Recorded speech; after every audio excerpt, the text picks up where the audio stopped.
서울경제 면접에 대한 간략한 소개를 먼저 드리면, 실무직 면접과 임원직 면접으로 나뉘고, 실무직 면접 같은 경우는 이제 각 부서의 부장님들이 들어오시고, 작년 같은 경우에는 이제 사회부장, 경제부장, 그리고 디지털 관련된 디지털 미디어 부장인가? 그분 한 분 들어오시고, 금융부장 이렇게 들어오신 것 같아요. 작년에는. 네. 산업부장이 들어오셨다. 네, 아무튼 그렇게 4명이 들어오셨고, 사실 이게 정해진 건 아닌 것 같아요. 그래서 이번에 누가 들어올지는 그날 가봐야 아실 것 같고, 제가 알기로는 이제 그날도 꾸준히 이제 신문을 만드시는 그 편집 회의도 하고 막 그런 그냥 일을 하고 계시는 와중에 조금 널널한 부장님들이 들어오신 것 같아요. 그래서 크게 실무직 면접이 막 전문적이다, 체계적이다라는 느낌은 안 들었어요. 그냥 일하고 계시는 부장님들 중에서 돌아가면서 들어오는 것 같은 느낌이 많이 들었습니다. 그래서 실무직 면접에서는 자기소개서 기반의 질문과 시사 면접의 질문 두 가지를 병합해서 종합적으로 나오고, 그 다음에 서울경제 면접의 가장 큰 특징이 뭐냐면 자기소개서가 짧기도 짧고 자기소개서 기반 질문이 많이 안 나와요, 사실. 네. 주로 시사와 관련된 질문들이 많이 나옵니다. 그래서 어떤 교육생님들은 이걸 힘들어 하시기도 하고, 또 어떤 교육생님들은 오히려 나는 자기소개서 기반 질문보다는 시사 면접 질문이 좋더라 하는 분도 있고, 그런 어떤 개인의 성향은 있는데, 아무튼 서울경제 같은 경우는 자기소개서 질문의 비율보다 시사 면접의 질문의 비율이 한 3대7, 때로는 2대8까지도 가는 것 같아요. 그래서 시사 면접을 중심으로 면접 대비를 하셔야 되고, 그렇게 실무직 면접이 끝나고 나면은 이제 임원직 면접이 있어요. 그리고 오전에 혹시 몇 조세요? 3조요. 3조요? 다행이네요. 제가 지금까지 해드린 분 중에 3조는 없었던 것 같아요. 점심 식사를 알아서 하라고 해요. 알아서 하고 오후 2시부터 임원직 면접이 시작이 됩니다. 시작이 되고, 실무직 면접 같은 경우는 짧으면 30분, 길면 40분 정도 보는 것 같고, 근데 임원직 면접이 길면 1시간 넘게 볼 수도 있어요. 그래서 사실 조금 특이하면 특이한 점이에요. 왜냐면 다른 언론사들 같은 경우에는 그냥 형식적으로 그냥 몇 가지 질문 묻고 끝내는 그런 경우가 많은데, 서울경제 같은 경우는 임원진분의 어떤 인사의 철학이 있으신 것 같아요. 본인이 좀 지원자분들과 어떤 좀 심도 깊은 논의를 하고 싶은 그런 느낌이 있는 것 같아서, 서울경제 같은 경우는 임원진 면접이 길면 1시간까지도 갈 수 있습니다. 그래서 되게 임원진 면접에 대한 준비를 대대적으로 해주셔야 되고, 실무직 면접과 임원진 면접이 보통은 여기서 좋은 평가를 받은 학생들이 여기서도 좋은 평가를 받을 확률이 높다고 하는데, 만약에 그게 상충됐을 경우에는 무조건 임원진 면접이 더 중요합니다. 그래서 실무직 면접에서 설령 내가 좀 못 봤다, 내가 좀 말을 못했고 저렇다 해도 임원진 면접에서 바로 뒤집을 수 있으니까 절대 걱정하지 마시고 임원진 면접을 차분하고 침착하게 준비를 끝까지 해주시면 됩니다. 그리고 서울경제 같은 경우는 일단 내일 오전에 가시면은 그 14층으로 오라 했을 거예요, 아마. 14층 대기실이 있어요. 그 대기실이 이제 일종의 그 지원자분들이 다 모여있는 대기실인데, 저 같은 경우 작년에 저희 조에 1명이 안 왔습니다. 그래서 그러면 만약에 2명이 안 왔다, 그럼 혼자가 남잖아요. 그렇다고 해서 1명이 보지는 않아요. 그러면은 조를 바꿔요. 최소 2명은 보게 합니다.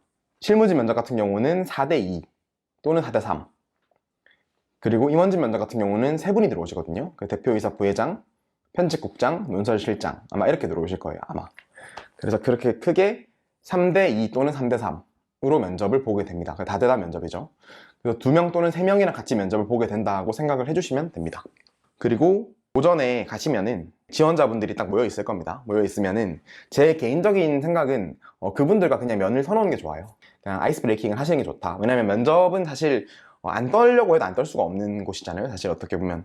그래서 제가 막 유튜브에도 면접 관련된 그런 꿀팁 같은 거를 푸는 어떤 영상들을 많이 올려놓긴 했는데, 그래서 저는 사실 제가 되게 어떤 실력적인 면에서, 그러니까 다른 어떤 서류나 필기는 몰라도 면접 관련해서는 나보다 말을 잘하는 사람 없을 거다라는 어떤 그런 믿음이 있었어요. 그래서 되게 어떤 저의 실력에 대한 어떤 믿음이 있었죠. 그 믿음과 확신이 있었고, 그렇게 당당하게 갔는데도 불구하고 그래도 면접장이 주는 그 중압감이 있어요, 실제로. 또 서울경제 같은 경우 위치가 이제 가보셨는지 모르겠지만 트윈트리 타워라고 해서 경복궁 바로 앞에 있어요. 올라가시면은 실제로 그 임원직 면접 특히 보실 때 그 딱 대표이사 부회장님 방으로 가면은 그 앞에 경복궁과 청와대가 쫙 보여요. 그래서 약간의 그 포스가 있죠.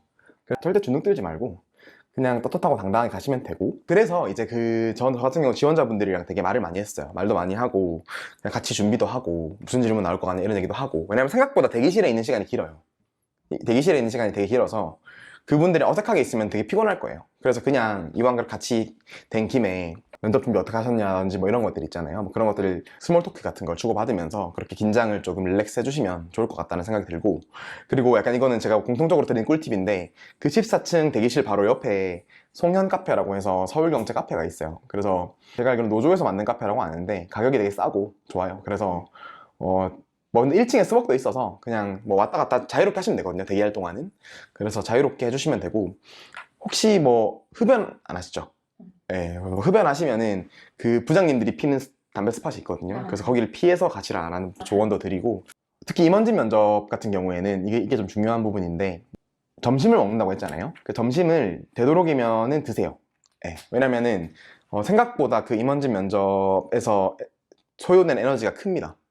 왜냐면 생각보다 긴 시간 면접 보기 때문에, 만약에 점심을 안 먹고 공복으로 들어가시게 되면 어떤 본인의 어떤 답변의 어떤 퀄리티가 좀 낮아질 수 있어요. 그래서 에너지가 되게 많이 소요되는, 소비되는 그런 면접장 자리라서 되도록이면 점심을 좀 든든하게 드시는 게 권장이 되고, 그리고 또 웬만하면은 그 지원자분들 같이 드세요. 같이 드시고 그냥 그분들이랑 좀 약간 면을 터놓으세요. 네. 왜냐면은 학생들은 착각을 하는 게 나만 잘하면 된다고 생각을 해요, 보통 지원자들이. 근데 그건 아닙니다. 특히 임원진 면접 같은 경우는 이게 2명에서 보면 상관이 없어요.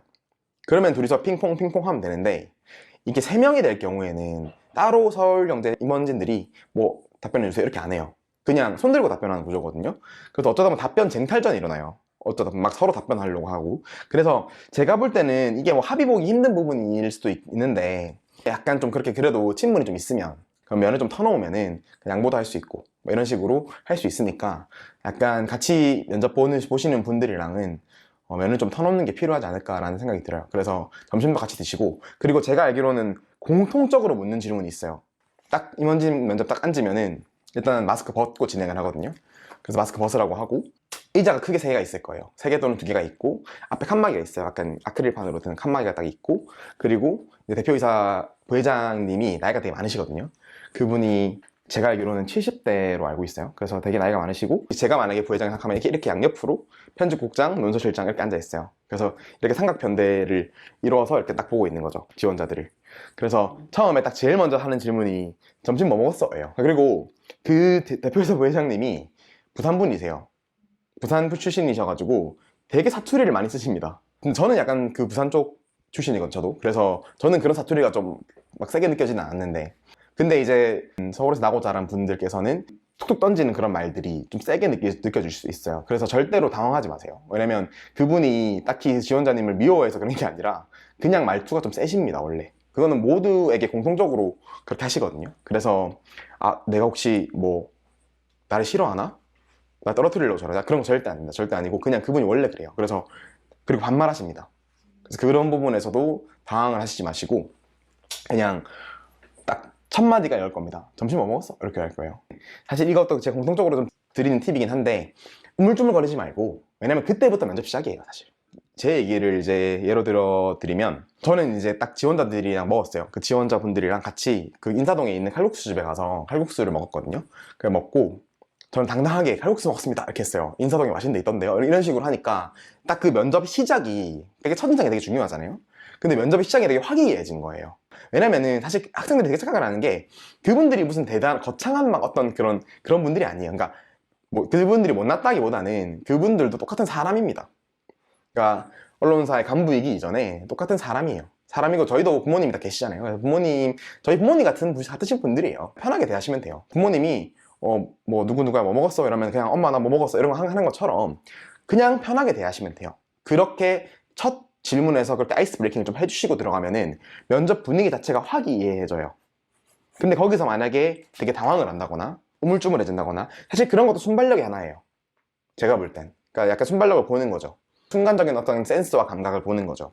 되게, 그리고 그분들이 저희를 귀여워하세요. 특히 대표이사 부회장님은 항상 너네 너무 귀엽다는 말을 달고 사시는 분이라서, 그래서 그분이 되게 그렇게 얘기하면 아빠 미소를 지어주시거든요, 실제로.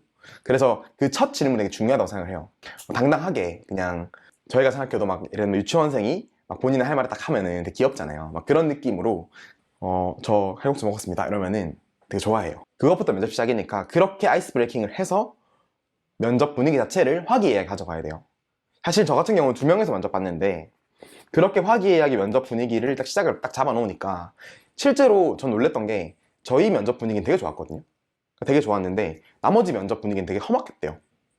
그러니까 그게 이제 일종의 이런 부분, 이런 디테일을 살린 게, 그리고 실제로 저희 조 같은 경우 둘 다 붙었어요. 2명에서 면접 봤는데 둘 다 붙었어요. 네. 그래서 무조건 이 중에 한 명만 붙는다 그런 거 아닙니다. 그냥 그 조 전체가 만약에 훌륭하면 전부 다 붙을 수도 있어요. 그분들을 너무 막 경쟁자다, 제가 붙으면 내가 떨어진다 이렇게 생각하지 마시고 그분들끼리 다 같이 붙을 수도 있습니다. 다 같이 붙을 수 있기 때문에 그냥 그 조 자체의 이미지 자체를 좋게 하는 게 중요해요. 그 조의 이미지 자체가 얘네는 3명 다 혹은 2명 다 되게 똑똑한 아이들이네 라는 그 이미지를 같이 가져가면 좋고, 또 아까 말씀드렸지만 막 쟁탈을 하지 마시고 양보를 좀 해가면서 그렇게 답변을 하시는 게 중요해요. 왜냐면 그런 모습이 되게 안 좋아 보여요. 그러니까 쟤는 되게 협력할 줄 모르는 이런 느낌이 나요. 그러니까 뭔가 자기 욕심에 가득 차 있는 그런 느낌이 들 수도 있거든요. 그러니까 제 개인적인 생각으로는 그분들은 경쟁자이긴 하지만 같이 가는 그냥 지원자다. 그래서 제가 이제 밥도 같이 먹으시라, 대화도 많이 나누시라 하는 거예요. 실제로 저는 그렇게 했고 둘 다 붙었습니다. 그러니까 그렇게 해서 그분들과의 어떤 그 관계의 설정을 좀 잘 해놓고 면접에 임하시면 된다. 게 이제 이런 부분들은 사실 디테일적인 부분인데 이런 디테일을 살려야 돼요. 그런 말 있잖아요. 악마는 디테일 속에 있다고. 결국 이런 디테일에서 나뉘는 거거든요. 답변보다 어떻게 보면 더 중요한 걸 수도 있죠. 그래서 이런 디테일적인 부분들을 좀 살려주시면 좋겠다. 그래서 그 조 전체의 분위기를 그냥 화기애애하게 기분 좋게 만들어 드리면은 그 조의 전체의 이미지가 좋아지고, 그럼 그게 오히려 더 저쪽은 너무 못하고 내가 너무 잘해 그런 조의 분위기보다도 다 같이 잘하는 그런 분위기가 되면은 그 조 전체의 이미지가 좋아져서 다 같이 합격할 수도 있다. 재밌을 거예요. 그리고 사실 너무 면접이라고 생각하지 마세요. 그냥 대화하러 간다, 그냥 차담회 같은 느낌 있죠. 어르신들을 만나서 대화하러 간다, 담소를 나누러 간다고 생각하면 실제로 그렇게 딱딱한 분위기가 아니었어요. 저는 제가 처음에 그렇게 이미지 세팅을 잘해서 그런지 모르겠지만 딱딱한 이미지는 아니었어요. 그리고 답변을 잘하면 잘할수록 그분들이 되게 좋아해요. 네, 그래서 답변을 만약에 되게 기특하게 한다, 되게 그분들의 입꼬리가 올라갑니다. 실제로. 네. 그래서 그렇게 답변을 잘 하시면서 그렇게 선순환 구조를 만들면은 실제로 그냥 화기애애하게 그냥 웃고 떠들고 즐기다 나올 수 있어요. 그래서 너무 임원진 면접을 너무 부담스러워 하지는 말고 그냥 화기애애한 분위기를 스스로 한번 만들어 보시면 돼요. 그러니까 그 지원자분들끼리 같이 한번 만들어 보시면 될 것 같아요.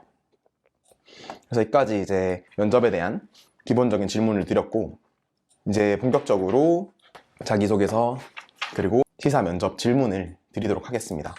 실제로 제가 드렸던 질문이 나올 수도 있고요. 설령 안 나온다고 하더라도 어떤 식으로 연결고리가 지어질 수는 있죠. 그래서 이 연습을 하는 게 분명 큰 도움이 될 거라고 저는 생각을 하거든요. 그래서 먼저 질문을 좀 드릴게요. 임원진 면접에 들어가면은 그분들도 제일 먼저 딱 앉으면 아이스 브레이킹 질문 같은 걸 해요. 작년에는 트로트 열풍 어떻게 보냐가 나왔거든요. 그래서 그런 약간 좀 가벼운 질문을 던집니다, 실제로. 그래서 제가 볼 때는 제가 이번에는 뭐가 나올까 한번 곰곰이 생각해 봤는데 뭐 여러 가지 나올 수 있어요. 근데 그 중에서 제가 이제 한 2가지 정도만 질문을 드려볼게요. 첫 번째, 지금 메타버스 열풍을 어떻게 바라보는지 말씀해 주실 수 있나요? 저는 우선 메타버스가 제가 사실은 그 논술에도 그렇게 썼는데 청년들의 도피 생활이라고 생각을 합니다. 왜냐하면 사실 어떤 메타버스가 신대륙이라는 의미가 강한 것 같은데 신대륙을 찾아서 가는 것에는 희망을 찾아간다는 사람들의 본능이 담겨져 있다고 생각을 합니다. 근데 왜 청년들이 그런 메타버스에 그렇게 집착하는지를 따져봤을 때 어떤 현실에서 청년 취업이 안 된다거나 아니면은 지금 체감 경기 지수도 굉장히 높고, 그리고 또 주택 평균 가격도 이제 서울 아파트 매매가용 12억을 넘어서는 것처럼 이제 청년들이 혼자서 일해서는 집도 살 수 없고 뭐 취업도 안 되고 뭐 그런 상황에서 메타버스라는 가상 세계에만 매달릴 수 없는 것이 있다고 생각해서 메타버스에 열정이 있다고 생각을 하고, 일례로 그 세컨 서울이라는 메타버스의 경우 그 서울을 직접 이제 사고 팔 수 있는 그런 건데, 그것도 현실에서 청년들이 서울에 있는 집이나 땅을 살 수 없으니까 그런 메타버스 시스템이 흥행하는 것이라고 생각을 합니다. 답변이 너무 좋아요. 그러니까 실제로 제가 지금 면접 코칭을 여러 번 해드리고 있지만 가벼운 질문을 했다고 해서 저희도 가볍게 가면 안 돼요. 그러니까 그분들은 그냥 가볍게 웃고 떠들자는 질문을 했지만 그래도 어쨌든 면접을 보는 자리고 그래서 어느 정도 본인의 어떤 분석과 통찰이 필요하거든요. 지금 보시면 메타버스 열풍에 대한 어떤 본인의 뚜렷한 통찰이 있어요. 뭐다? 청년들의 도피다. 왜냐면 청년들이 워낙 이제 뭐 취업도 잘 안 되고 경제난에 허덕이고 있는 청년들이 뭔가의 신대륙을 찾아서 떠나는 여행이라고 생각한다. 그게 바로 이제 메타버스라고 생각한다. 그러니까 메타버스 열풍을 현실에서의 도피라고 이렇게 연결시켜 있는 게 통찰이죠. 본인만의 분석과 통찰이죠. 그러니까 이런 게 사실 면접 핵심이거든요. 그리고 거기다가 더 나아가서 체감 경기 지수에서 구체적으로 이제 12억이라는 뭐 서울 아파트 평균 매매가가 12억이 됐다라는 그런 구체적인 수치까지 나왔습니다. 그러면 이거는 여러 가지 좋은 답변의 조건을 다 갖췄어요, 사실. 첫 본인만의 분석과 통찰, 구체적인 수치와 자료.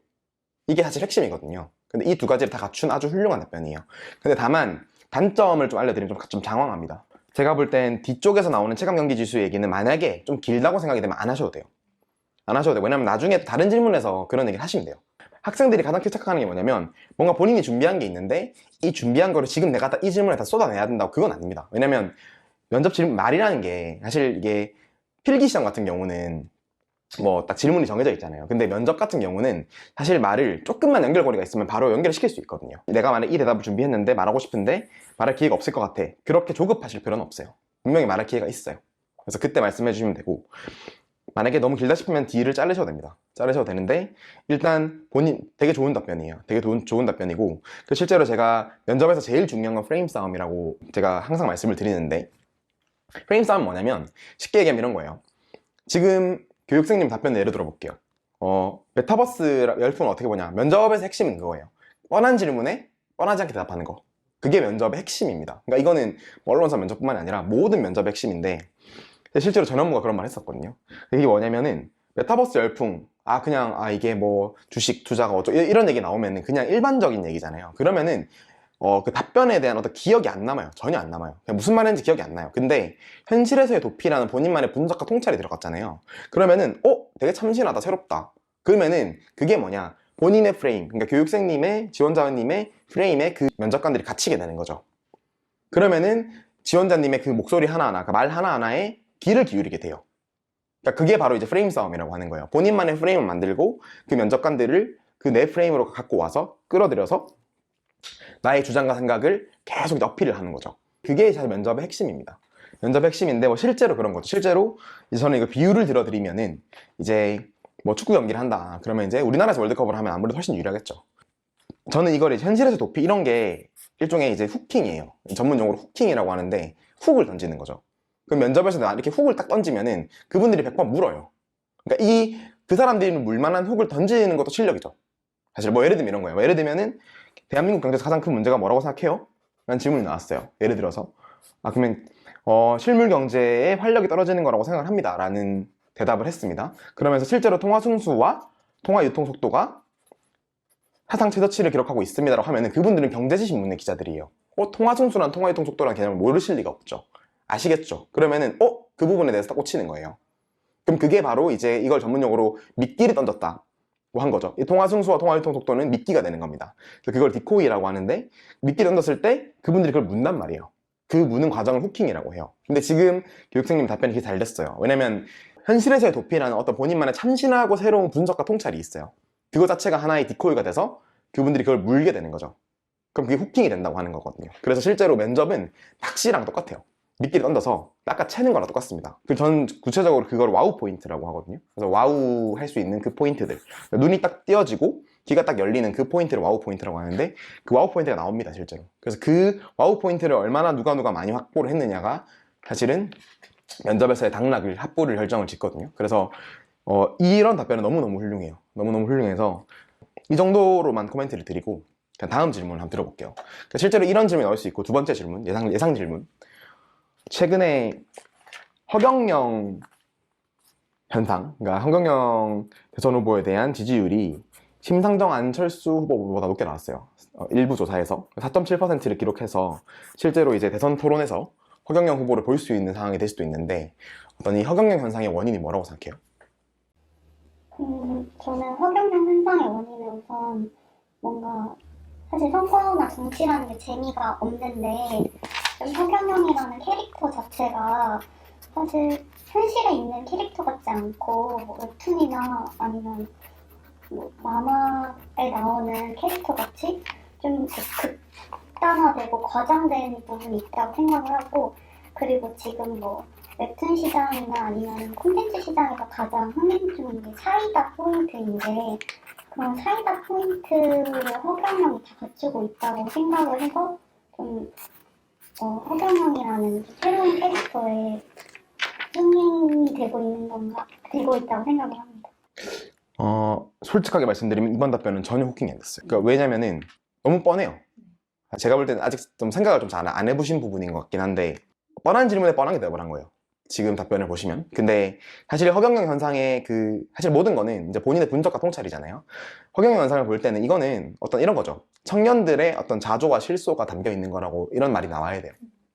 그러니까 왜냐면 사실 진짜 60대 이상 분들이 허경영을 지지하는 퍼센트보다 2030의 지지율이 압도적으로 높거든요. 그러면 그런 얘기는 일단 구체적으로 수치를 들어드리면서, 이거는 청년들의 자조와 실소다. 거대 양 정당에 대한 그 후보들에 대한 불신과 어떤 비판과 자조가 섞여서 종합적으로 나온 현상이다 라는 그런 분석이 필요합니다.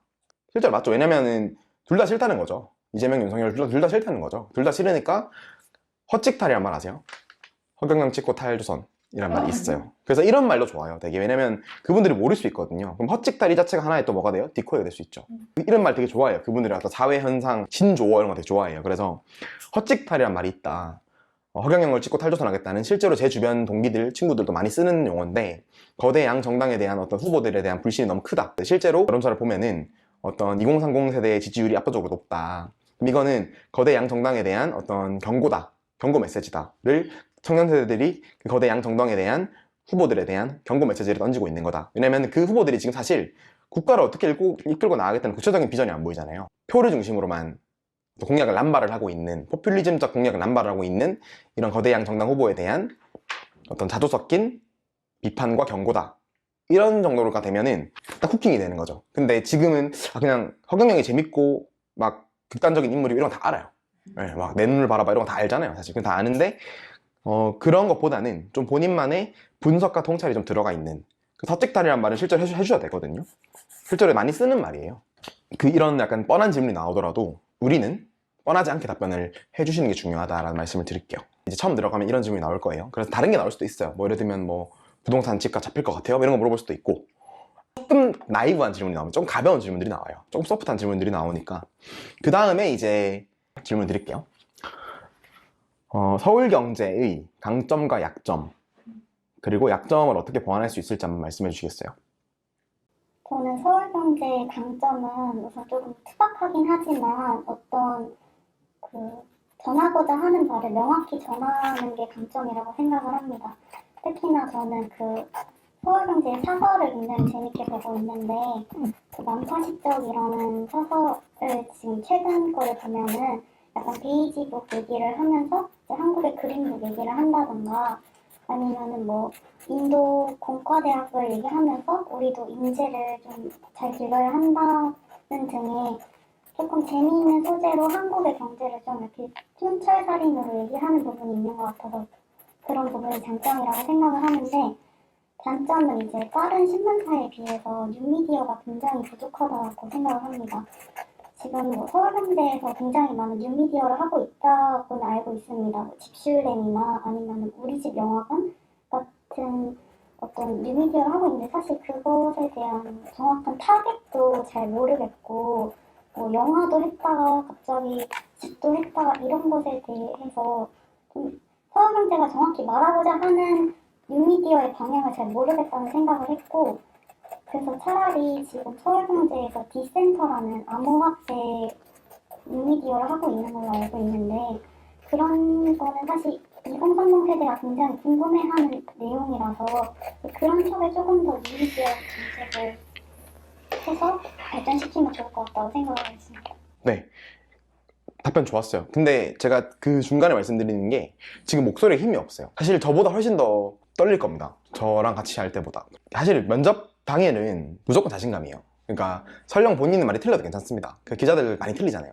많이 틀리고 뭐 오죽하면 막 그냥 기레기 그런 말 많이 나오고, 그래서 그날만큼은 물론 본인이 공부가 좀 많이 안 돼서 조금 내가 부족하다 생각할 수 있지만 그럼에도 불구하고 어떤 기자로서의 제1의 자질과 역량으로 보는 게 당당함이에요. 네. 그러니까 왜냐면 이제 만약 기자가 되시면 실제로 뭐 정치부나 아니면 좀 사회부나 이런 부서에 배치를 받으시게 되면 만약에 실제로 그냥 대선 후보를 만날 수도 있는 거죠. 근데 그 후보들한테 질문을 바로바로 던져야 될 수도 있어요. 근데 거기서 약간 목소리가 잘 안 들리지도 않고 되게 기어가는 목소리로 자신감 없게 말끝을 흐리고 이런 거는 어떤 그분들이 생각할 때는 용납할 수가 없는 거예요.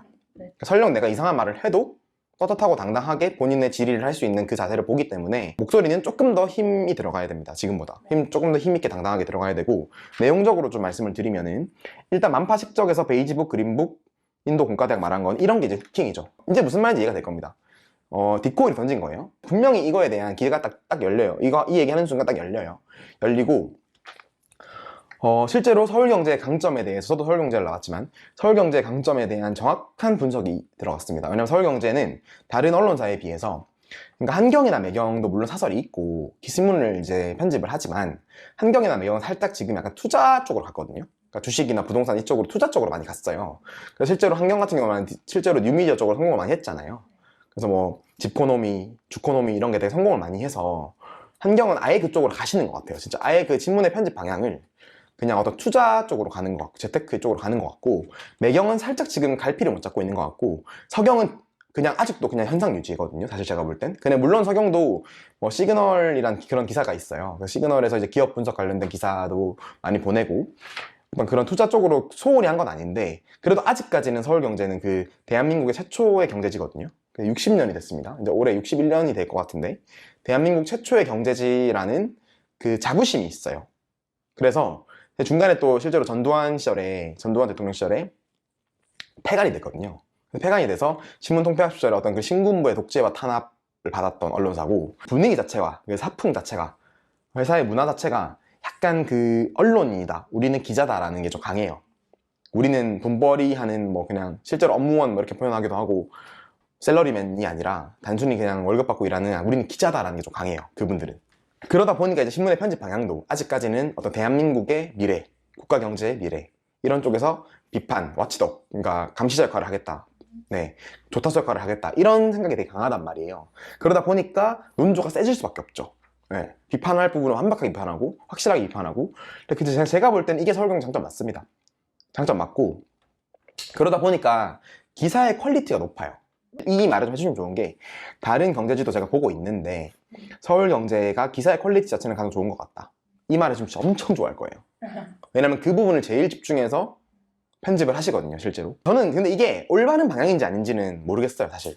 왜냐면 지금 뉴미디어 시대에 이렇게 약간 좀 뭔가 캐캐묵은 소리를 하는 것 같잖아요, 사실. 근데 어쨌든 그 합격을 하시기 위해서는 그분들이 가장 중요하게 생각하는 것들에 대한 그 부분 딱 자격을 시켜주면서 점수를 얻어가시는 게 중요하니까 그렇게 답변을 해주시면 되고, 단점도 잘 찝었습니다. 근데 솔직하게 말씀드리면 지금 제가 한 4분째 해드리고 있는데 다 똑같이 얘기했어요. 그러니까 그만큼 단점이라는 거죠.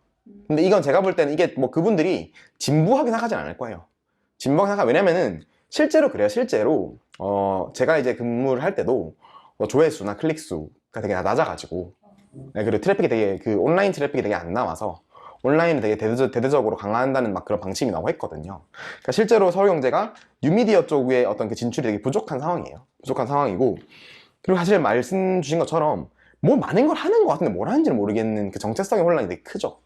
그래서 집슐랭이나 우리 집 영화관이나 이런 것도, 디센터도 마찬가지고, 디센터도 지금 구독자 6천명인가 밖에 안 돼요. 그러니까 이게 사실 그러니까 만약에 이렇게 언급을 해주는 건 좋은데 이 답변 자체가 잘못된 게 아니라 조금 구체성이 들어갔으면 좋겠어요. 그러니까 집슐랭, 우리 집 영화관 말하고자 하는 방향이 정확하게 뭔지 모르겠다, 좋아요. 이 답변 좋고, 디센터 언급을 하실 때도 구독자가 아직 6천만밖에 안 되더라, 이런 부분도 조금 더 지금 암호화폐에 관심이 있는 2030을 대상으로 암호화폐 전문가를 모셔서, 패널을 모셔서 전문적인 분석을 들어본다거나 뭐 이런 식으로 해서 인터뷰를 진행을 하고, 이렇게 해서 디센터도 많이 키워왔으면 좋겠다, 이런 식으로 가면 좋아요. 그러니까 조금 더, 그러니까 누가 공부를 많이 했냐 싸움이 되겠죠, 이때부터는. 네.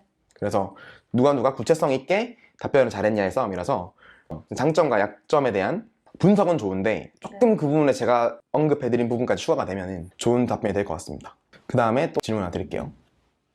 최근에 읽었던 서울경제 기사 중에서 가장 인상 깊었던 기사는 무엇입니까?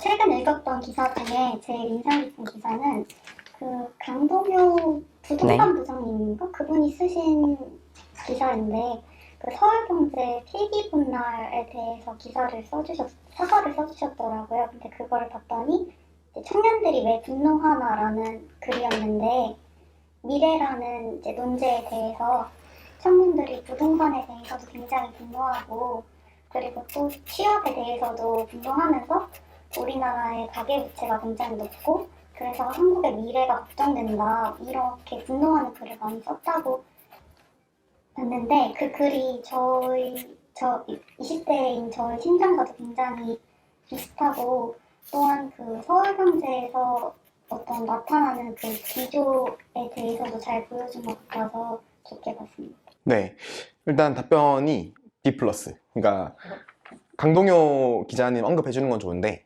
물론 틀려도 돼요. 틀려도 되는데 그분이 부동산 부장이 아니시거든요. 그래서 그냥 만약에 확실치 않은 정보는 그냥 강동요 기자는 맞잖아요. 그래서 강동요 기자님이라 해주시면 돼요. 왜냐면 거기는 부장님들, 차장님들 다 기자라고 하니까. 그래서 강동요 기자님이 쓴 그러니까 그 사설의 제목이 정확하게 뭔지 그 사설의 메시지는 그래서 조금 지금은 약간 뭔가 붕 떠있는 느낌? 얘가 뭔가 아는 것 같긴 한데 구체적으로 딱딱딱 뭔가가 나오지 않으니까 대충 아나? 설 아나? 뭐 이런 느낌이 들어서 확실하게 안다는 어필을 해주기 위해서 강동요 기자님 그리고 사설의 제목까지도 네, 확실하게 말씀을 좀 해주시고 좋았어요. 저도 그 사설을 봤는데 어떤 좀 그런 게 필요해요. 이런 거는 본인의 내밀한 얘기를 좀 드리는 거잖아요. 그래서 실제로 그 글을 읽으면서 저도 되게 많은 걸 느꼈고 저의 심금을 좀 울리는 사설이었다. 이런 식으로 조금 본인의 좀 담담한 소회를 같이 전달해주면 좋을 것 같아요. 계속 말씀드리지만 그분들도 사람이거든요. 사람이기 때문에 그렇게 어떻게 보면 담담하게 본인의 어떤 내밀한 속마음을 전달해주는 것도 그분들에게 좋은 면접에서 어필이 될 수 있어요. 그래서 그게 또 하나의 또 디코이가 되고 또 후킹이 될 수 있죠. 그래서 후킹을 할 수 있는 방법은 정말 다양합니다. 다양해서 만약에 이 사설을 예로 드실 거면은 심금을 울렸다라는 이런 표현들이 좀 들어가주면 좋을 것 같아요.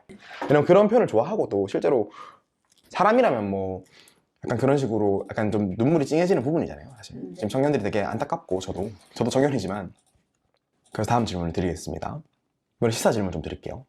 지금 세대 간 또는 세대 내까지도 자산의 양극화 문제가 갈수록 심각한 문제로 떠오르고 있는데 이에 대한 본인의 생각은 어떠한지 그리고 이를 어떻게 해결할 수 있을지도 답변을 해주세요.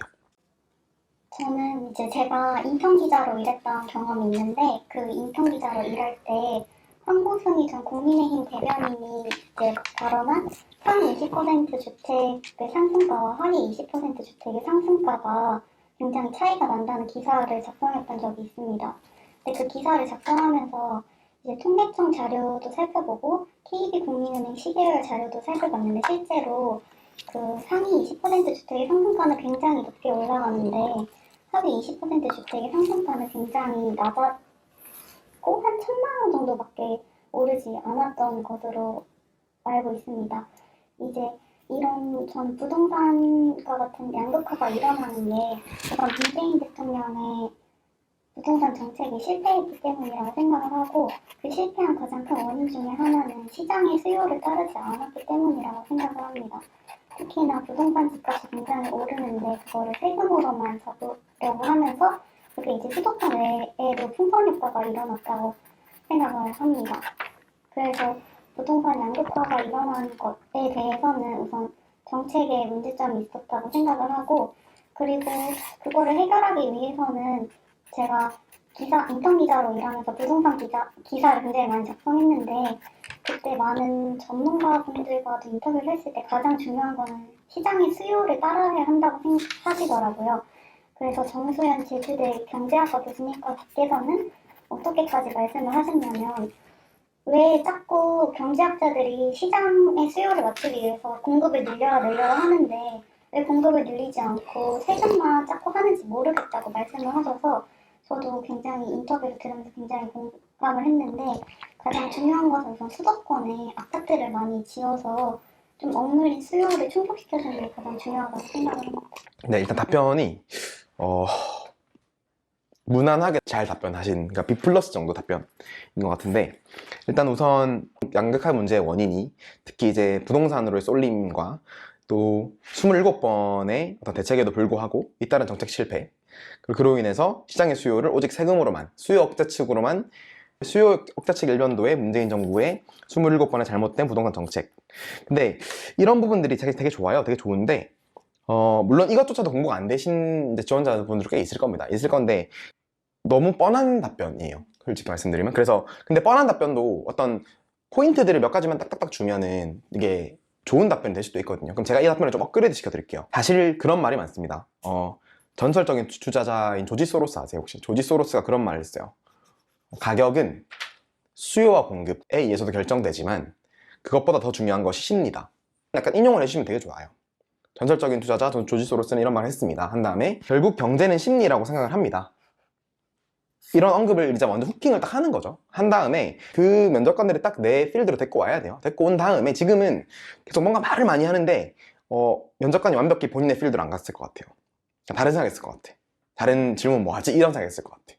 그래서 딱 데리고 온 다음에 그 다음에 경제는 심리이기 때문에 시장 수요자들의 어떤 그 심리를 잘 읽어야 되는데 엉클 비투라고 하잖아요. 네. 최대한 모든 걸 다 끌어모아서 지금이라도 집을 사지 않으면 난 낙오가 된다는 어떤 그 시장의 심리부터 잡아야 되는데 그 심리를 잡을 생각은 안 하고 오직 규제 일변도로만 세금으로만 수요를 억제하면 이런 거죠. 일종의 두더지가 막 이렇게 올라오는데 두더지를 다 잡을 수 없듯이 그 수요가 동시다발적으로 막 올라오고 있는데 오직 수요 억제하는 식으로 쉽게 말하면 두더지 잡기 식으로 규제로만 가려고 했다. 그게 아니라 두더지 자체가 못 올라오도록 해야 되는 건데 그 심리 자체를 잡아야 되는 건데 그 심리를 잡기 위해서는 공급 확대가 필요했던 건데 그런 부분에서는 너무 부족했던 것이 아닌가. 그러다 보니까 안극화 문제가 일어났던 것 같고 부동산 부분에 있어서는 공급 확대가 필요한 것 같다. 이렇게 가시면 훨씬 더 답변이 뭔가 좀 맛있죠. 그러니까 쉽게 말하면 좀 참신하죠. 더 나아가서는 이재명 대선 후보가 어젠가 엊그저께 그런 말 했죠. 이제 이게 되게 쟁점으로 또 올랐습니다. 양도세 중과를 1년 동안 유예하겠다. 이제 양도세라는 게 뭔지 아실 거예요. 양도세라는 게 기본적으로 집을 파는데 그 차익에 대해서 세금을 때리는 게 양도세잖아요. 근데 양도세 중과를 유예한다 이런 정책도 물론 여러 가지 경제적인 이슈가 있겠지만 정치적인 쟁점 이슈가 있겠지만 이런 부분들이 이제야 나온 점이 되게 개탄스럽다. 진작에 팔 수 있는 환경을 만들어 놓고 차라리 둘 다 같이 갔으면 그러니까 팔 수 있게 하고 수요 억제도 같이 갔으면 그러면 시장에 매물이 많이 나오는 가운데서 수요도 잡히니까 오히려 부동산 세금이 잡히지 않았을까라는 생각이 든다 라는 부분까지도 괜찮을 거예요. 약간 시의적절한 시의성이 있는 어떤 그런 이재명 후보의 발언도 인용을 해주면 좋고 제가 만약에 질문이 나오면은 그 조지 소로스 얘기는 해주시면 좋을 것 같아요. 왜냐면은 이런 부분들이 그 사람의 깊이를 보여줘요. 그리고 제가 하나 더 말씀을 드리면은 이제 이건 분석이고 통찰인데 실제로 문재인 정부 부동산 정책의 목적은 이제 밝혀졌어요. 사실 증세였습니다. 그래서 실제로 지금 사상 최대 세수를 걷고 있고 그 수치도 언급을 해주면 좋아요. 얼마나 더 많이 거쳤고 제가 알기로는 50조 넘게 거친 걸로 알고 있는데 추가 세수만. 그럼 이게 뭐냐면은 이제 양도세를 통해서 세로를 막아놓고 그럼 그 사람들의 보유세를 딱 때려버리면은 증세가 되겠죠. 그러니까 그만큼 세금이 많이 거치겠죠. 그래서 사상 최대의 세수가 보여주는 것이 아닌가. 이것에 대한 정부는 해명이 필요하다. 왜 이제서야 보유세를 때리고 딱 난 다음에 중과 유예가 나오잖아요. 그런 것처럼 이제 딱 통지서를 보내고 나서 이제 둘이 증세했으니까 이제는 풀어줄게 이런 거예요 사실. 그래서 이런 건 분석과 통찰이 보이죠. 사실 보이죠. 왜냐면 속이 뻔히 보이는 거예요 사실. 그래서 그래서 못 팔게 했구나라는 게 이제 딱 느껴지는 부분이라서 이런 부분도 혹시 만약에 비슷한 유의 질문이 나오면은 한 번쯤 본인의 분석과 통찰로 알려주시는 것도 괜찮을 것 같아요. 다음 질문 드리겠습니다. 백신 패스가 정말 큰 찬반 논란이 있는데 특히 청소년들 같은 경우는 이제 백신을 못 맞으면 학원이나 독서실도 못 가는 상황이잖아요. 그래서 이 백신 패스에 대한 본인의 생각을 말씀해 주세요. 저는 우선 백신 패스 같은 경우 좀 정부의 짝사랑 같은 느낌이 있는 생각을 하는데 왜냐하면은 사실 어떻게 보면은 백신이 만능이 아닌데 백신을 만능으로 만들고 좀 백신 외에 일어나는 모든 일들을 너네가 백신 안 맞았기 때문이다라고 탓하는 경향이 있는 것 같아서 그거는 조금 위험하다고 생각을 하고 외에도 사실 지금 이렇게까지 확진자가 많이 늘어난 게 거리두기를 완화하면서 단계적 일상회복을 진행하면서 한 거고 사실 단계적 일상회복을 할 때도 여러 전문가가 아직은 이르다라고 경고를 했었고 영국 같은 경우도 단계적 일상회복을 하면서 실제로 하루 확진자가 2만 명 정도 나왔던 걸로 알고 있는데 그런 거를 무시하면서까지 어떤 자영업자의 회복을 위해서라던가 그런 거를 명분으로 해서 백신 패스, 단계적 일상회복까지 밀어붙였는데 이제 모든 것을 이제 백신으로 막아보려고 하는 시도가 조금 위험하다고 생각을 하고, 그리고 사실 어떻게 보면은 개인 사정으로 백신을 맞지 못하는 사람들도 있는데 그런 사람들을 아예 사회에서 도태시킬 수도 있다고 생각해서 좀 위험한 발상이라고 생각을 하고 있습니다. 네, 일단 첫 부분에서 네. 저는 정부의 짝사랑이라고 생각을 한다. 지나친 짝사랑이라고, 거의 스토킹적 짝사랑이라고 생각을 한다라고 말씀을 한 부분은 정말 좋았어요. 그러니까 후킹이 딱 됐고 뭐에 대한 짝사랑일까? 아, 백신 만능주의에 대한 짝사랑이구나. 그래서 사실 어떤 백신 사실 그렇잖아요. 지금 영국도 이제 오미크론 헤일이라는 실제로 표현을 썼거든요. 보리스 존슨 총리가. 그래서 오미크론 헤일이라고 하면서 다시 이제 긴급 방역 조치를 시작을 했습니다. 영국도. 근데 영국이 제가 알기로는 이스라엘 다음으로 가장 높은 백신 접종률을 자랑을 하고 있어요, 지금. 그래서 백신의 문제로만 볼 문제는 아닌 것 같다라는 본인만의 분석과 통찰이 들어가면 좋고, 여기서. 특히나 지금 최근에 일어났던 어떤 청소년 백신 패스 같은 문제는 청소년들에게는 실제로 10대 접종이 계속 밀렸잖아요. 계속 밀린 가운데서 충분한 설명과 사전 고지 없이 바로 이렇게 무차별적으로 학원이나 독서실 이런 부분에 대한 백신을 못 맞으면 공부조차 못하게 하는 이런 환경을 만드는 게 맞냐. 어떤 그러니까 정부와 교육부의 어떤 학부모들, 학생들에 대한 충분한 사전적 협의나 대타협이 없었던 것 같다. 이런 부분은 정부의 어떤 무능과 불신을 초래할 수밖에 없고, 특히나 오늘 같은 경우는 또 QR코드가 또 먹통이 됐다고 하더라고요. 그러면은, 아니, 백신 패스를 하려고 하는데, QR코드 찍으면 QR코드 안 지켜. 그러면 그분들은 어떻게 하라는 거죠? 이렇게 해가지고. 그러니까 뭔가, 지금 정부의 짝사랑이 너무 좋아요. 너무 좋아서, 그 백신 만능주의에 대한 이런 짝사랑은 위험한 것이라고 생각을 한다가 중요한데, 지금 답변을 좀 드리면은, 사실은 면접도 두 갈식으로 하는 게 좋아요. 네. 그래서 물론 이제 본인의 답변의 플로우가 누가 봐도 그냥 백신 패스를 찬성하지 않는구나 라는 게 느껴지지만, 그래도 뭔가 그래서 너가 뭘 말하고 싶은데? 라는 게 좀 없어요. 그래서 뭔가 딱딱딱 정리를 해주고 하면 좋아요. 네. 그래서 나는 정부의 짝사랑을 생각을 하고, 그래서 백신 만능주의 잘못다고 생각을 합니다. 실제로 EU 1번 영국 사례, 2번 청소년 방역 패스 사례, 뭐 이런 식으로 해서 3번, 그리고 뭐 오늘 있었던 QR코드 대란 사태, 아직까지 제대로 된 어떤 기반과 여건이 조성이 안 됐는데 일방적으로 밀어붙이는 것도 잘못됐고, 그리고 지금 이렇게 확진자가 급증하는 가운데 단계적 일상 회복에 대한 재고도 필요하다고 생각을 한다. 이렇게 마무리 지어주면 좋죠. 그러니까 뭔가 답변이 좀 일목요연하게 쫙 정리되는 느낌을 주시면서 가면 좋아요. 네. 중언부언하면서 막 계속 막 다다다 하는 것보다는 머릿속에 하나의 기틀과 체계를 세우면서 답변을 한다고 생각을 해주시면 훨씬 더 깔끔한 답변이 될 것 같아요. 그리고 자기소개서 기반 질문 하나 드릴게요.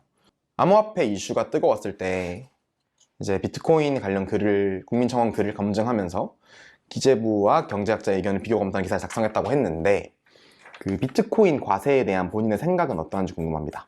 비트코인 과세에 대해서는 사실 아직 이르다고 생각을 하는데, 왜냐하면 실제로 지금 이재명 후보와 윤석열 후보가 비트코인 과세를 이연하자는 어떤 공약을 내기도 했고, 그런 공약에도 이제 국민들의 수요가 받쳐져 있다고 생각을 하고, 그리고 사실 이제 비트코인을 과세하겠다는 이유가 나온 게 소득이 있는 곳에 세금을 매기겠다라는 그런 정부의 정책 때문인 걸로 알고 있는데, 단지 소득이 있다고 하기에는 지금 비트코인에 대한 유동성에 대한 안전 보장 장치는 없는 상태로 세금만 걷겠다는 것도 굉장히 반발이 일어날 수 있다고 생각을 하고, 그 외에도 사실 이제 비트코인을 과세하려면 그게 통화가 될 수 있는지 아닌지를 먼저 따져봐야 한다고 생각을 하는데, 통화라고 보기에는 아직 이르다는 국제 회계 기준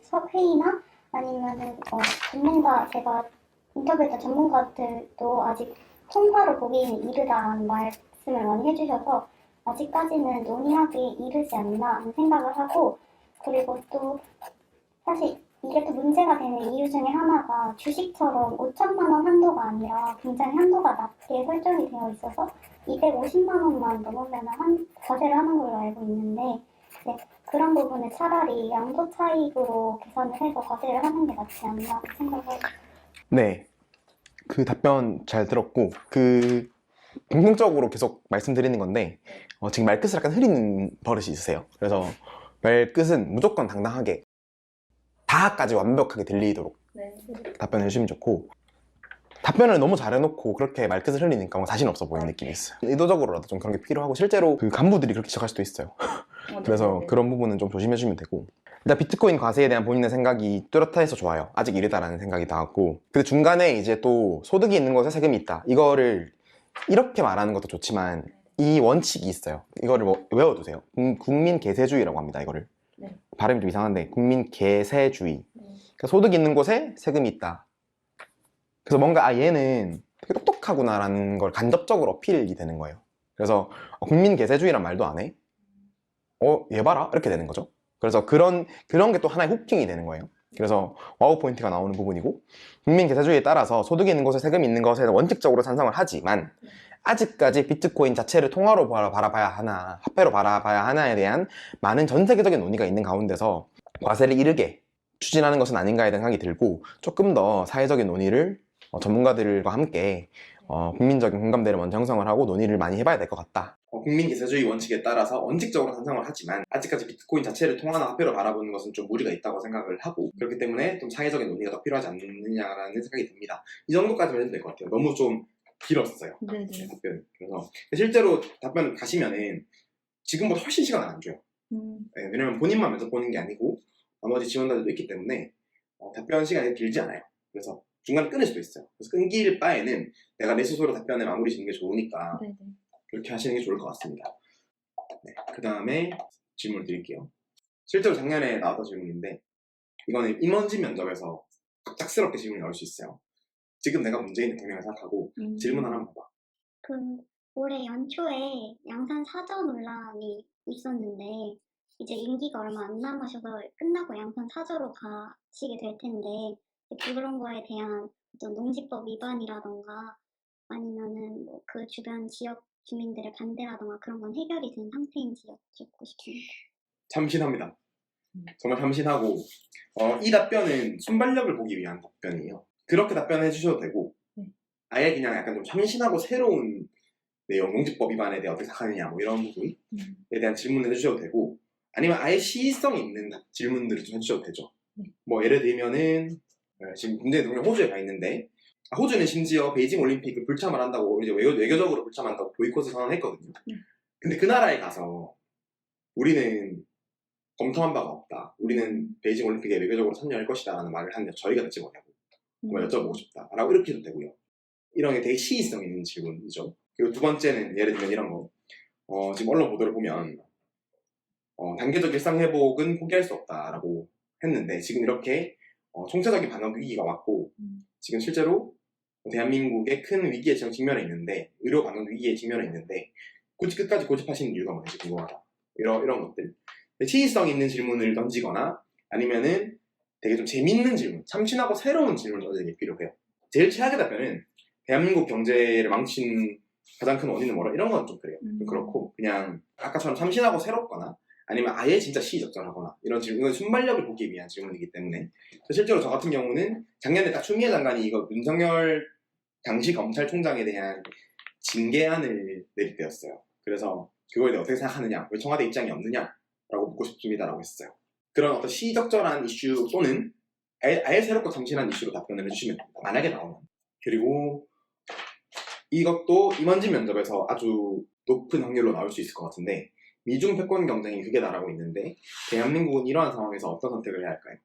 저는 우선 미국을 따르는 정책으로 나가야 한다고 생각을 합니다.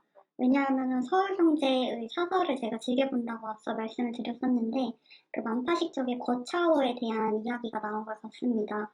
이제 지금 중국의 젊은 청년들이 애국주의가 너무 심한 나머지 이제 어떤 외교적으로 문제가 생겼을 때 그 다른 해외의 상품은 전혀 구매를 하지 않고 불매 운동을 벌이고 국내의 상품들만 애용한다고 들었는데, 일례로 뭐 위구르에 대한 탄압에 대해서 어떤 저항을 했던 나이키가 그 중국에서 사장될 뻔했던 경험이 있습니다.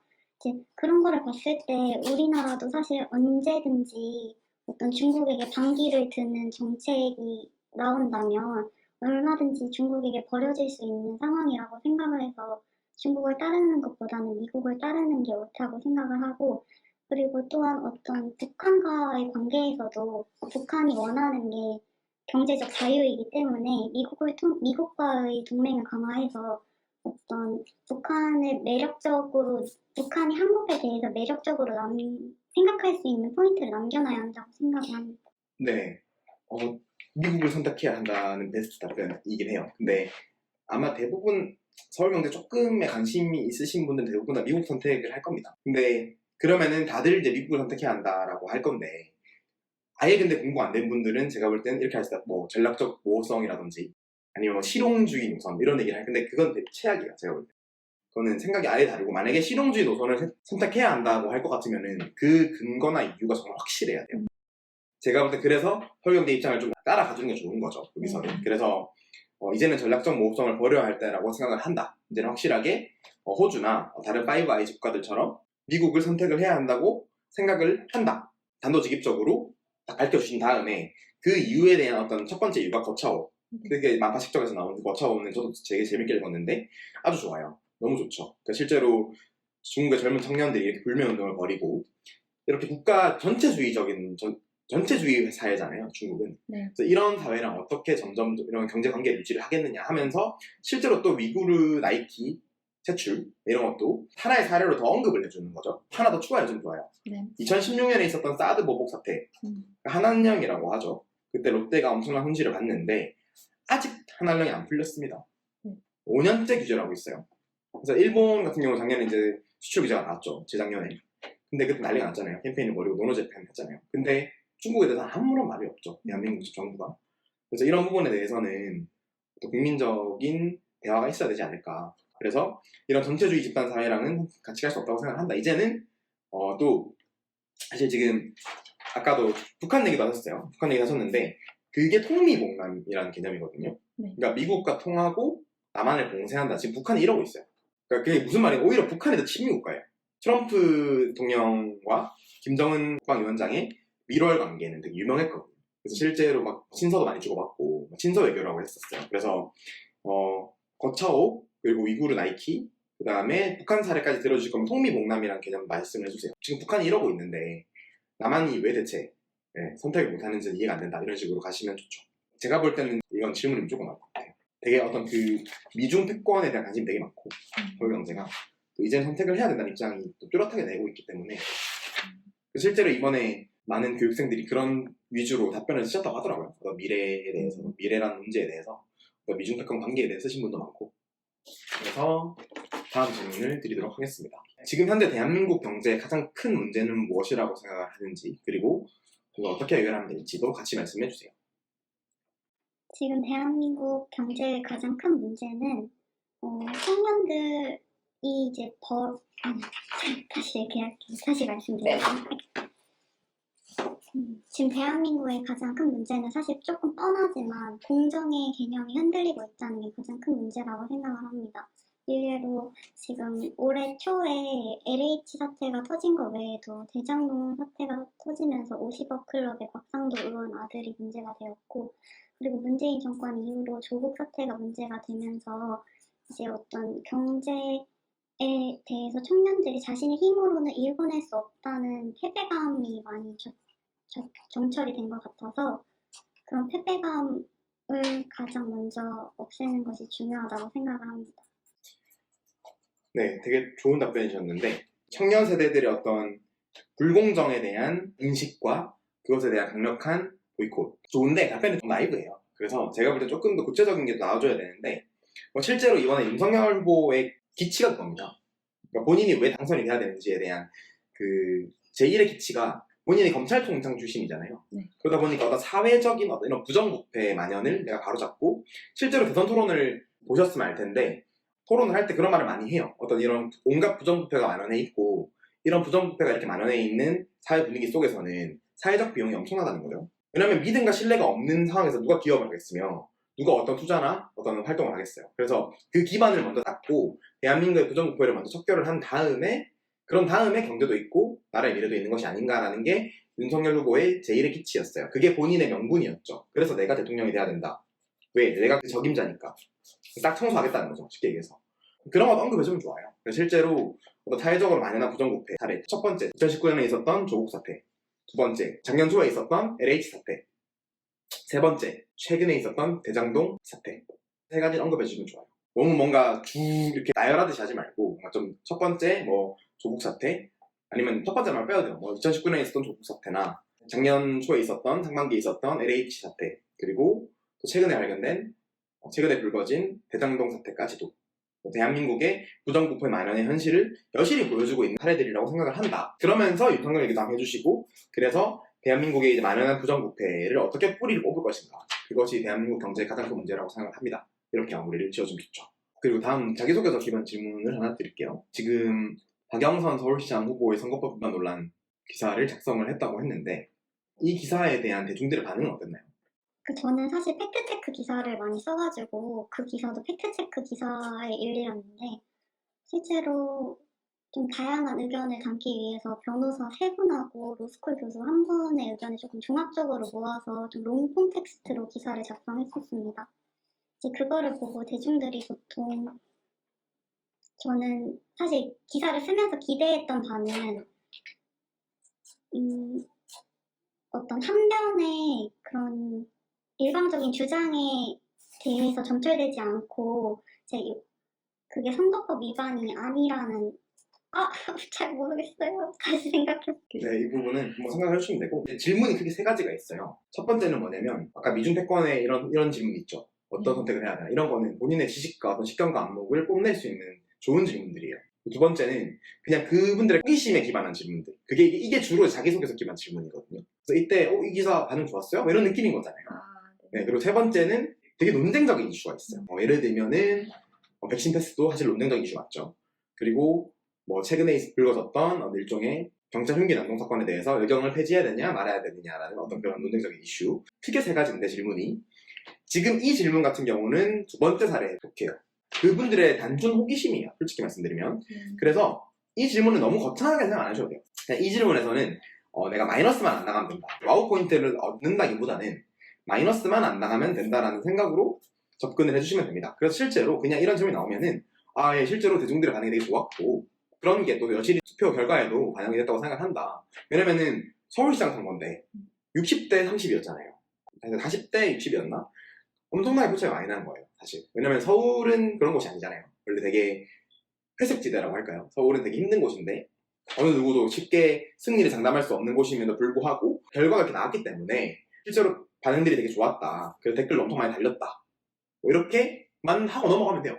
그냥 거기서 막 너무 거창하게 뭐 이렇게 할 필요 없고 그냥 네 실제로 반응이 되게 좋았고 댓글도 많이 달렸다. 그래서 그 댓글도 제가 유심히 생각보다 읽어봤는데 전 그때부터 이번에 오세훈 후보가 박영선 후보를 이기겠구나라는 예상을 조심스럽게 했었다. 근데 그게 실제로 일어났다.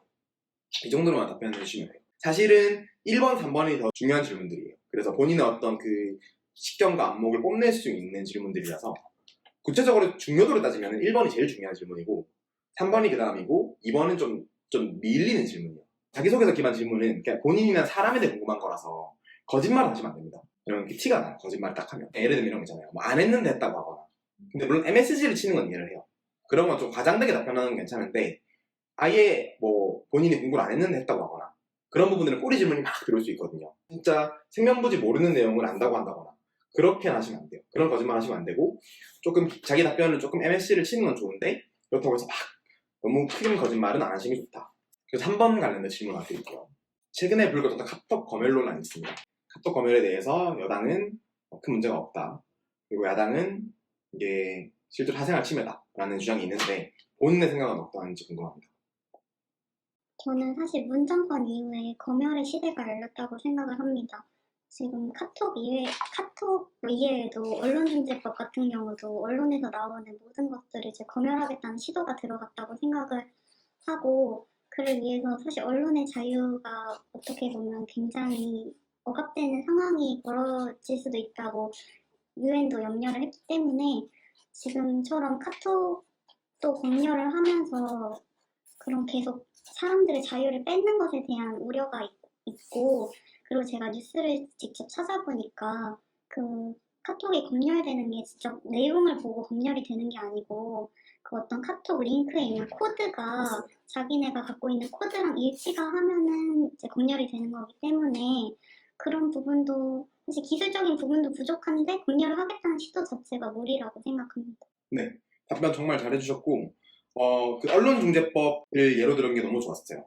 뻔한 질문에 뻔하지 않게 답변을 하신 거죠. 왜냐면 그냥 카톡 검열을 반대합니다. 뭐 카톡 검열이라고 생각합니다. 라는 그 정도로만 나올 줄 알았는데 이거를 이제 언론중재법과 연결 지으면서 언론의 자유를 가덕에 침해하는 거 아닌가 라는 어떤 우려까지도 나왔죠. 그리고 구체적으로 UN이라는 언급이 나왔잖아요. 실제로 그 UN에서 어떤 그런 지적이 있었고 그 지적 때문에 언론중재법이 유예가 됐잖아요. 그래서 유야무야 좀 밀렸는데 그런 부분까지 언급해 주신 부분이 되게 좋았어요. 되게 좋았고 한 가지 더 추가를 해드리면은 사실 이게 카톡이잖아요. 근데 N번방 방지법이라고 하는데 N번방은 텔레그램이에요. 근데 카카오톡을 왜 아무리 유사 메신저라고 해도 텔레그램은 사각지대로 놔두고 카카오톡을 규제하고 검열하겠다는 것이 저는 좀 이해가 안 된다. 살 거면은 뭐 텔레그램이 아무리 미국 회사지만 텔레그램과 관련된 어떻게 사각지대부터 제소를 해야 되는 것이 아니냐. 실제 바로 텔레그램에서 그 범죄가 일어난 건데 텔레그램은 접근도 못하면서 카카오톡부터 이렇게 검열 논란을 일으키면서까지 무리하게 이러한 법을 추진하는 것이 이해가 안 된다. 그래서 통신 비밀 침해가 없게 법을 좀 개정하는 게 필요하다고 생각한다. 이까지도 들어가면 좋을 것 같아요. 조금 더 답변이 참신해질 것 같습니다. 그리고 다음 질문 드릴게요. 조금 어려운 질문일 수도 있는데 현행 종부세 제도에 대한 본인의 견해는 어떠한지 알아야겠죠. 종부세가 지금 현행 종부세가 어떻게 돼 있고 이게 어떤 논란이 있으며 어떤 문제가 있고 어떤 쟁점이 있고 이런 거 다 이제 알고 있는지를 질문을 하는 거죠. 이건 제가 다시 생각을 해볼게요. 네, 종부세 관련해서도 충분히 나올 수 있는 부분이에요. 그러니까 이게 이제 징벌적 과세냐 아니면 이제 야당 같은 경우는 내가 상위 2%라고 라는 이런 기사도 있었어요 실제로. 근데 지극히 평범한 서민들에게 억울하게 그 종부세 대상이 된 사람들이 많다. 그래서 이런 말도 안 되는 현행 종부세 제도를 개편을 해야 된다. 아예 폐지를 해야 된다. 뭐 이런 입장이고 여당 같은 경우는 핀포인트 과세를 했다. 제대로 된 과세를 했다고 주장을 하고 있어요. 그래서 그 둘이 어떻게 싸우고 있고 조금은 시간이 지나긴 했어요. 종부세 고지서가 이제 한 날라든 지도 한 달이 지나서 조금 시간이 지나긴 했지만 그래도 한 달밖에 안 된 따끈따끈한 이슈입니다. 그래서 종부세에 대한 본인의 생각 정리가 필요해요. 그리고 다음 질문 드릴게요. 최근 중국 최대 부동산 재벌 그룹인 헝다그룹의 신용등급 강등이 전 세계 특히 우리나라 경제에 미칠 영향은 어떤지 한번 말씀해 주세요. 헝다그룹의 유동성 위기에 대해서 이제 어제 12일자로 만파식 쪽에서 나온 이강에 대한 그런 사설도 봤었는데 실제로 이제 대마불사라는 말과 다르게 이제 중국이 대마불사는 없다는 의견을 확실히 밝혔고 그래서 이제 헝다그룹이 굉장한 어려움에 처할 것이라고 보이는데 국내 경제에도 사실 굉장한 영향을 미칠 것이라고 생각을 합니다. 일례로 헝다그룹이 아직 그 디폴트 옵션이 정해지지 않았을 때에도 그런 얘기가 있다라고 얘기만 나왔을 때에도 국내 증시가 조금 하락하는 경향을 보였고 그리고 사실 헝다그룹이 중국에서 굉장히 금융이나 부동산이나 굉장히 큰 축을 잡고 있는 그룹이기 때문에 결코 무시할 수 없는 파장이 있을 것이라고 생각합니다. 답변을 잘하셨어요. 잘하셨고 이강 인민은행 총재입니다. 네. 그래서 그냥 이강이라고 하지 말고 그 이강 인민은행 총재라고 딱 붙여주면은 아이가 확실하게 공부가 되어 있구나라는 인식을 줄 수 있고요. 그 다음에 대마불사는 없다. 맞죠? 실제로 지방정부의 개입이 들어갔죠. 구조조정 개입이 들어갔고 헝다그룹의 이런 유동성 위기가 대한민국 경제에 어떤 영향을 줄까 이런 부분에 이 연결고리가 좀 부족해요 지금. 그러니까 왜냐면 그게 중국 일인데 대한민국이랑 무슨 상관이 있죠? 라는 질문을 한 건데 사실 근데 그게 좀 부족한 것 같아서 사실 그걸 알아야 되는 게 중국의 부동산이 네. 이걸 좀 알아주세요. 중국은 시멘트 GDP라고 해요. 소위. 그래서 중국은 실제로 그 건설 부동산 시멘트와 관련된 이런 GDP가 전체 GDP의 30%가 넘는다고 합니다. 여기서 이 말을 썼어요. 경제는 심리라고 했죠. 근데 헝다그룹이 위기가 생긴 거예요. 근데 헝다그룹은 이제 대한민국으로 따지면 SK그룹 같은 위상이라고 합니다. 중국에서. 근데 헝다그룹의 유동성 위기가 들어가서 이제 디폴트 옵션이 발동이 되게 되면은 사실 지금 하나가 대한민국에서 SK그룹이 만약에 지금 파산을 했다. 엄청난 사회 혼란이 일어나겠죠. 그죠? 경제적으로. 그래서 어떻게 보면 세계 서열 2위인데 지금 헝다그룹이 중국 내에 차지하는 위상이 되게 커요. 그러다 보니까 중국 시멘트 GDP, 건설 부동산이 전체 GDP 30%가 넘게 차지를 하는데 홈다가 무너져? 그럼 중국 경제 전체가 무너질 수 있겠네. 그러면 지금 대한민국의 최대 교육국이 어디죠? 중국인데 최대 교육국이 흔들려요. 그러면 더 이상 중국이 수입을 못할 수 있겠죠. 그렇게 되면 대한민국의 수출을 활로가 막히게 되고 GDP는 이제 아시잖아요. 그 원칙 아시죠? 이제 소비, 투자, 순수출 이런 거 있잖아요. 그게 그 큰 축이 흔들리게 되는 거예요. 그럼 당연히 대한민국 경제 성장률에도 영향을 끼칠 수밖에 없다. 이렇게 좀 구체적으로 들어가는 게 좋아요. 지금 약간 뭔가 뜬구름 남듯이 얘기를 하거든요. 그래서 이런 구체적인 수치와 자료 그리고 연결고리를 구체적으로 언급을 해주시면 이런 것도 사실 1번 같은 질문이에요. 너무 좋죠. 왜냐면 내가 이렇게 공부가 많이 되어 있고 빼어난 더 식견 과목을 바로바로 어필할 수 있는 그런 좋은 질문이에요. 면접자 입장에서는. 그래서 이런 부분도 답변을 이렇게 해주시면 될 것 같습니다. 그리고 마지막 질문 드릴게요. 질문을 많이 드렸는데 왜 경제신문에 기자가 되고 싶어요? 제가 SNU 팩트체크 인턴으로 일하면서 이데일이라는 경제지에서 일했던 경험이 있는데 이데일이 경제지에서 혼자서 발제나 기사 작성, 취재나 출고까지 다 맡아서 총 45개의 기사를 출고했던 경험이 있습니다. 그 중에서도 제일 많이 작성했던 게 경제 기사인데 그 경제 기사를 작성하면서 제가 몰랐던 장점을 알게 되기도 했고 실제로 저희 부국장님께서 제게 숫자에 굉장히 강하다, 문과치고 숫자에 강하다, 통계에 강하다라는 칭찬을 해주시기도 했습니다. 그 중에서도 사실 제가 경제지에서 일한 거 외에도 경제지에서 꼭 일하고 싶은 이유는 사실 경제야말로 어떤 역사를 움직이는 가장 큰 주축이라고 생각을 하고 실제로 경제 기사를 작성했을 때 우리나라를 가장 변화시키고 있다는 생각이 들었기 때문에 경제지에서 일하고 싶다고 생각했습니다. 일단 첫 번째 SNU 팩트체크부터 그 이데일리 경력은 싹 빼야 돼요. 네. 전혀 명분이 안 생깁니다. 왜냐면 뭐 그런 논리대로라면은 내가 짜장면을 좋아한다고 짜장면집을 차리는 거 아니잖아요. 뭐 그런 느낌으로 명분이 안 써요. 명분이. 차라리 두 번째가 좋아요. 그러니까 경제야말로 항상 역사의 주축이 되어 왔고 경제가 있고 나머지 어떤 정치든 역사든 문화든 나머지 분야가 있는 거라고 생각을 한다. 결국은 다 먹고 사는 문제라고 생각을 한다. 결국은 다 돈 문제, 돈 싸움이라고 생각을 하고 사실 맞아요. 사실 모든 어떤 산업안상이 돈을 중심으로 움직여요. 사실 특히 지금은 자본주의 사회이기도 하고 자본주의 사회가 아닐 때도 결국은 어떤 이권 싸움이라는 게 결국 돈을 가지고 싸우는 문제거든요. 그래서 그렇기 때문에 경제기사가 사회를 조금 더 획기적으로 변화시킬 수 있다는 믿음을 가지고 있고 그래서 저는 이 경제기사를 좀 전문적으로 쓰는 경제지 기자가 되고 싶었다라는 이런 게 필요해요. 그러니까 두 번째는 좋은데 첫 번째는 그 인턴 한 게 경제지 신문 기자가 되고 싶은 명분이 좀 연결고리가 너무 약해요. 그럼 그렇게 할 수도 있어요. 그럼 이데일리에서 일을 해야죠. 뭐 이렇게 할 수도 있어요. 그러지 말고 이 첫 번째는 그리고 이제 덤으로 실제로 제가 이데일리에서 인턴을 한 적이 있는데 그 경제 기사를 또 제가 작성을 해보니 되게 재밌더라. 그래서 저의 적성과 능력도 잘 맞는다고 생각을 해서 경제지 신문에 지원하게 되었다. 이 정도로만 해주면 돼요. 그리고 마지막 질문 드릴게요. 지금 올해 마지막 FOMC가 열리고 있어요. 그래서 이 FOMC가 뭔지 설명하고 그 FOMC의 결과를 한번 예측해 본다면 그리고 그것이 한국 경제에 어떤 영향을 끼칠지 한번 예측을 해보시면 좋을 것 같아요. FOMC는 페더럴 오픈 마켓 커미티라고 제가 한국말은 다시 생각을 해볼게요. 연방공개시장. 네, 연방공개시장위원회라고 하는데 이제 제가 며칠 전에 그러니까 예측 기사를 보긴 했는데 FOMC에서 이제 테이퍼링을 더욱 강화시킬 것이다 라는 기사를 봤습니다. 테이퍼링이라는 자체가 이제 양적 완화를 줄이고 시중에 풀었던 돈을 다시 회수한다는 의미가 강하기 때문에 국내에도 그로 인해서 뭐 금리가 올라간다든지 아니면 사람들의 투자 심리가 조금 수축되는 영향이 있을 것이라고 생각합니다. 네, 답변 무난하게 정말 잘하셨어요. 왜냐면 일단 FOMC를 모를 겁니다. 나머지 지원자들이 잘. 그래서 FOMC 자체를 아는 것만 해도 사실 되게 큰 메리트가 될 것 같고요. 조금 강력하게 주장한 이번 FOMC는 올해 마지막 FOMC입니다. 올해 마지막 FOMC이니만큼 3, 6, 9, 12 이 3의 배수인 개월에 점도표랑 경제 성장률 전망이 나와요. 그래서 3, 6, 9, 12월에 열리는 FOMC가 되게 중요합니다. 그래서 점도표라는 건 뭐냐면 연준 이사와 연방공개시장 FOMC 위원들이 내년에 금리를 올릴 것 같다 뭐 이런 것들 점으로 찍는 게 있어요. 그런 점도표가 나오고 그리고 경제성장 전망이 나와요. 그래서 내년에 대한 경제성장률 전망이 나오겠죠.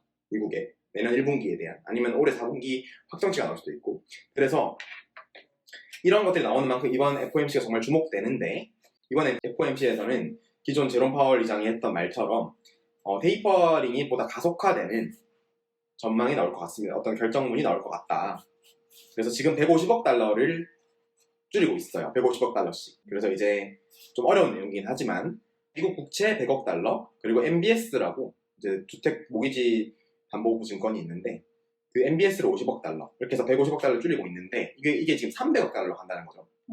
국채는 200억 달러씩 줄이고 MBS는 100억 달러씩 줄이는 300억 달러 줄여서 테이퍼링이 더더욱 가속화될 것 같고 테이퍼링이 빨리 마무리되면 그만큼 금리 인상도 빨라질 것 같다.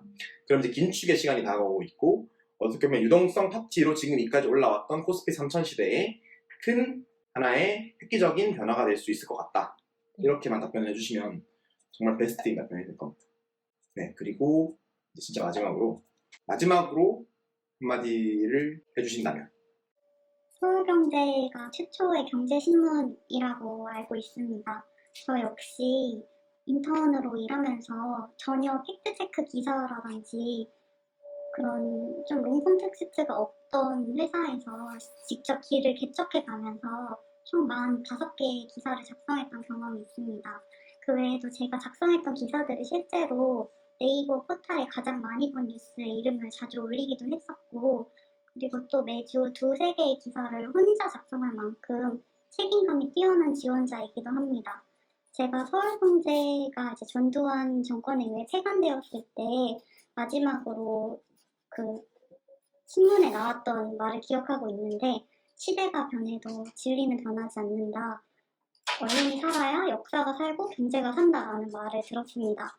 저 역시도 언론이야말로 역사와 경제를 살릴 수 있는 가장 큰 중심이라고 생각을 하기 때문에 국내 최초의 경제지인 서울경제에서 꼭 일하고 싶습니다. 너무 좋은 게 일단 그 앞에 나왔던 내용들을 싹 다 빼고요. 그 전두환 정권에 의해서 폐간당했을 때 마지막 시대가 변해도 진리는 변하지 않는다. 언론이 살아야 역사와 경제가 살아난다. 라는 그 멘트를 기억한다. 이것만으로도 너무 좋은 말이거든요. 그래서 그걸 제일 앞으로 빼세요. 제일 앞으로 빼시고 그만큼 서울경제는 대한민국 경제와 국가의 미래에 대한 책임감이 강한 신문이라고 생각을 하는데 저 또한 책임감이 강한 사람이라고 자부할 수 있다. 그러면서 실제로 저는 45개의 기사를 작성을 했고 또 실제로 그게 많이 본 뉴스로 뽑히기도 했고 매주 2-3개씩의 기사를 혼자서 작성하기도 했다. 그래서 책임감 있는 언론사에서 책임감 있게 한번 일해보고 싶습니다. 이렇게 마무리해주세요.